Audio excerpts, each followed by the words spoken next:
everyone, welcome back to my channel. If you're new here, I'm Alex, and this is my channel Frank Fiction, where I talk about books and the book publishing industry. It is an extremely gloomy day outside. It is going to be raining later on, so what better day to start a new book? And that book is Tomorrow and Tomorrow and Tomorrow by Gabrielle Zevin. This is one of the books that was recommended to me by other booktubers in my booktubers pick, my August TBR, and it's also the one that I'm the most excited about. So Tomorrow and Tomorrow and Tomorrow was the book of the year for 2022 of Book of the Month. I don't recall any readers giving this book a low rating, especially not on BookTube. Pretty much everyone who ended up reading it was raving about it. So of the books that were chosen for me by other booktubers, this one is my highly anticipated read. It's the one that I think is most likely to end up being 5 stars, and I'm very excited to start it today. So I'm going to grab some coffee, I'm going to get an English muffin with some peanut butter on it, and I'm going to take the dust jacket of this book off because I never read a hardback book with the dust jacket on unless it's a library copy because I can't remove it. I'll be back and this book will look a little bit different, but let's get started.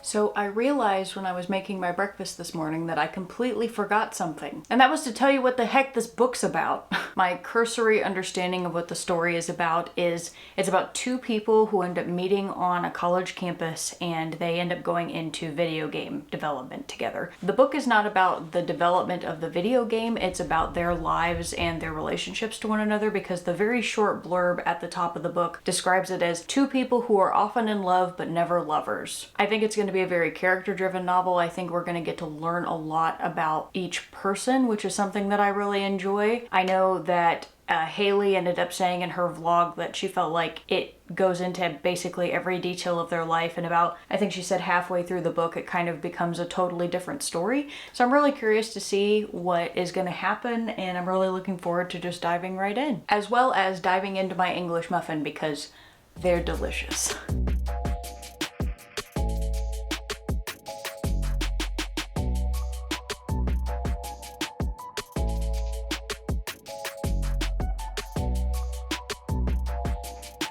So I don't know what this says about me, but I'm only on page 5 and I've already run into 2 words that I'm unfamiliar with. So the first word I've heard before, but I never actually learned what it meant, and that is a misanthrope, a person who dislikes humankind and avoids human society. I feel like I could add that to my lexicon. And this other word, I actually had to look up how it sounds because I was like, I don't think I've ever seen this word written on a page before, and that is détente, which is the easing of hostility or strained relations, especially between countries. A lot of times I feel most books are written to be generally accessible to everybody, and that's not to say that this book won't be, but I think that this is a story that the average reader might need to look up some things as they're going along, and I think that's great. We need variety in our reading lives.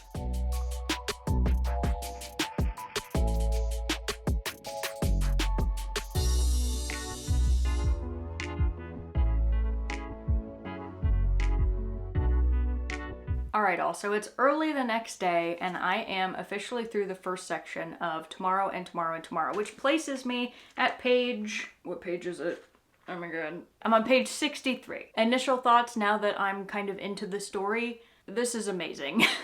And I hope that it stays that way, honestly. I could definitely see this easily being a 5-star book. So the 2 main characters are Sadie and Sam, and I want to start off by talking about Sadie because I find her to be a very relatable character for me as a woman. So Sadie got admitted to MIT for programming, and I think she's specializing in game development. So she's taking her first game development course with a very famous programmer and game developer named Dov, and he is, by all accounts, a complete asshole. She attempts to kind of make friends with the other woman in the class, but is completely shut down, and she realizes that if she were to make friends with the other woman in the class, women who stick together in game development end up not being seen as one of the boys, meaning they won't be able to integrate seamlessly with their male colleagues. So instead of sticking together the way that you think the only 2 women in the class would, they instead kind of view each other as rivals, because that's the only way that they're going to be able to ingratiate themselves with their male counterparts. Now, Sadie's going to school for game development in the 90s. This year is 1997. Sadie talks about how as a woman in nerd culture, she has had to learn to accept things that are sexist or uncomfortable for her, or things that normally people would speak up about. Specifically, as a game developer, being a woman, you are not encouraged to speak up about those things because you would be seen as uncool and somebody who doesn't get it.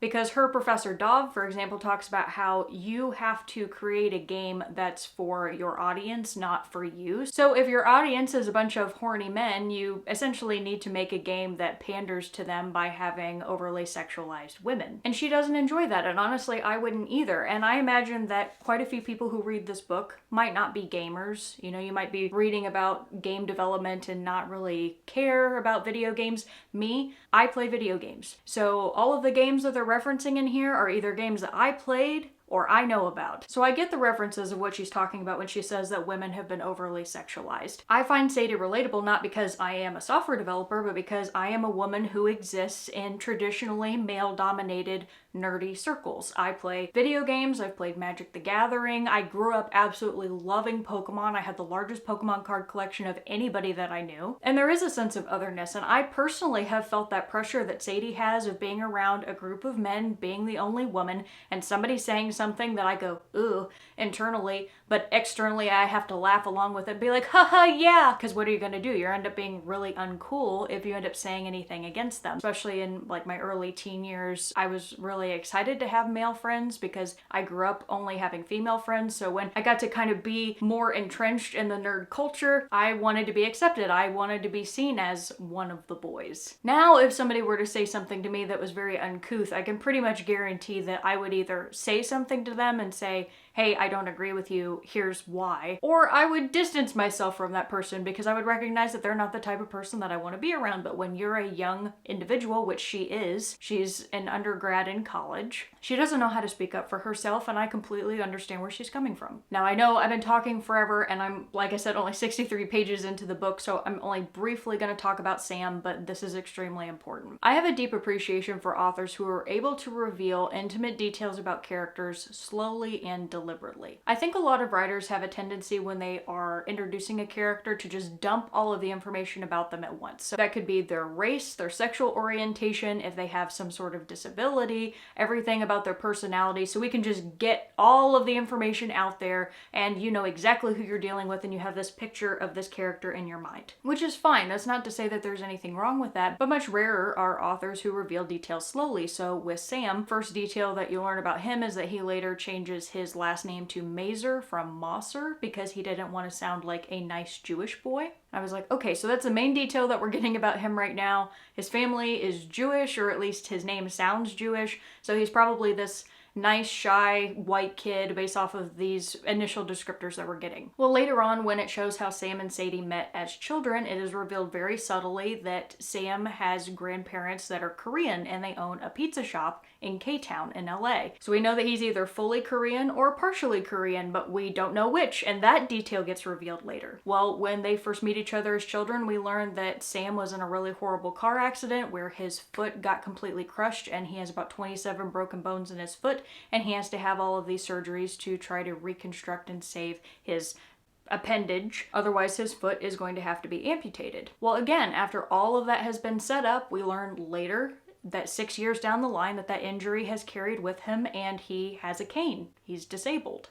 I want to try to find the best way to say this because I'm afraid I'm going to say it wrong. When an author chooses to reveal things like race or sexuality or disability later after we initially meet a character and in stages, it makes it to where those characteristics are not the defining feature of that person. Sam is a lot more than just the sum of his parts. He's more than just being a mix between Korean and white or being somebody with a disability. He's a human being and he's complex and he has all of these different aspects of who he is as a person. Sometimes it feels like authors include characters from minorities because they want to have diversity in their books rather than actual cultural representation. And forcing diversity in your book certainly doesn't help anybody who's from a minority group. I think Gabrielle Gabrielle Zevin's doing a great job of showing the layers of Sam as a character and how complex people are, over, of course, just giving him a couple of defining features and making that his entire identity and his personality, which is not the way that most people are. Sam isn't a collection of stereotypes,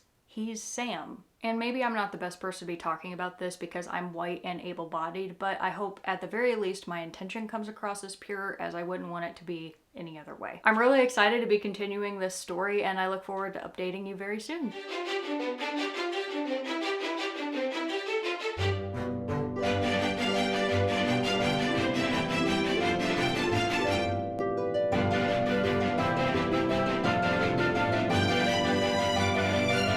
Hey everyone, I'm sure you can tell by my outfit that it is a completely different day, but Barker and I wanted to give you an update on where I am in this book, and you can probably see it, but I'm over halfway through Tomorrow and Tomorrow and Tomorrow. Thank you, Barker. One of the things I'm really enjoying about this book is that Sadie and Sam and Marks all feel like real people. Marks is still my favorite character. I picked him out at the very beginning of the book and was like, wow, he seems like a really nice guy. And I enjoy his character a lot. But Sadie and Sam, I go back and forth on whether I feel pity for them, on whether I should feel bad for them. I'm feeling like they're very relatable, to feeling like they're in a completely different situation than anything I've ever been in. At this particular time, I would definitely say I would recommend for anybody to read this book. I do think that you're going to get more out of it if you play video games. It's not really about that. It is about the relationship between Sam and Sadie and Marks and the other people that they have in their life, and how that is changing once they all go into business together. If there was ever a book in history that gave a warning about going into business with your friends, this is that book. I'm not going to tell you about the failures or successes of the story because I feel like those would be spoilers, but I can tell you that there is a really good mix of both. I can have a really hard time just sitting down and enjoying a book. It's an unfortunate thing with me. I don't really know where it comes from. I don't know if it's that I get squirmy, or if I'm easily distracted, or if my brain's just in 50 different places at once. Being able to just take the time to sit down with a book and read more than like 20 pages at a time is kind of a miracle for me, until I find that book that makes it where I don't want to quit reading. And this is that book. I don't want to put it down. I'm taking the time to put it down right now to tell you about the story, and I would rather be reading the story. No offense to you, I love this time that we spend together. And I'm devastated too because tonight I'm going to trivia to spend time with some great friends of mine. And I love going to trivia. It's a weekly joy for me, but damn it if I don't want to sit at home and read this book. That, I think, is the greatest recommendation that I can give for this right now. And I have a feeling that based off of the way that the story has gone, that it is going to pull through until the end and continue to be a fantastic book. And if it does, you're gonna hear about it. So I'm gonna try to get in as much reading as I possibly can before I go to trivia, and I will update you hopefully very soon. Okay, so I finished Tomorrow and Tomorrow and Tomorrow, and pretty much the only way I can describe my emotional state right now is that I'm gutted, devastated, emotionally broken, and extremely happy about it. This book is everything in terms of the type of story that I love to read. It's character driven, they feel real, they have depth. The story made me want to cry. I don't know what it is about books that are emotional, but I am a sucker for a story that just makes me feel things. Now, that's not to say that I don't love books that are fun or that make me want to laugh, but I just find something far more compelling about a story that makes me want to cry. When I first started reading this, I was telling you about some words I came across that I wasn't particularly familiar with, and I wanted to share some more. I'm going to share 6 of the words that I came across, which is by no means all of them. I kept a running list of all the words that I encountered that I didn't know, and there were quite a few more than that, but these ones are going to be some that I thought were very fun or particularly interesting, and I'll put the definitions down at the bottom of the screen as I say them. So the first word is ersatz, which is an adjective, and it means for something to be made as a substitute but is usually of inferior quality to the original thing. The second word is propitious, which is also an adjective, and it means for something to be favorable. Then I have eponymous, which is also an adjective, and it means for somebody to name something after themselves. And it can also mean to be named after a particular person. And then I have ameliorate, which is a verb, and it means to make something better. Then there's palimpsest, which is a noun, and that is something that has been altered but bears resemblance to an earlier form. And then the last one I have is verdigris, which was so complicated in its description that I wasn't even going to try to remember it, so I'm just going to read it to you. And that is, a bluish-green incrustation or patina formed on copper or brass by atmospheric oxidation consisting of basic copper carbonate, which is an extremely fancy way of saying what the Statue of Liberty looks like. Gabrielle Zevin also wrote the storied life of A.J. Fikry, which is what she originally became famous for before this book, so I don't own a copy of it, but I'm going to have to try to see if the library has one that I might be able to get sometime this year, because I would really love to read that too. This book was too excellent for me not to also read that. I'm sure I don't need to tell you this, but I'm giving Tomorrow 5 stars. I can definitely see why it was Book of the Year in 2022. Up next, I have Howl's Moving Castle, which I'm reading digitally, and that reminds me that I really need to charge my Kindle, so I will be doing that today. I really hope you enjoyed this reading vlog. If you did, please feel free to give it a thumbs up and a subscribe down below. It means a lot. If you're looking for more content, I post pretty regularly. I'm going to be coming out with a video very soon of all of the books on my digital TBR, so definitely stay tuned for that. As always, I hope you have a wonderful rest of your day or evening, that you all stay safe out there, and I'll see you next time.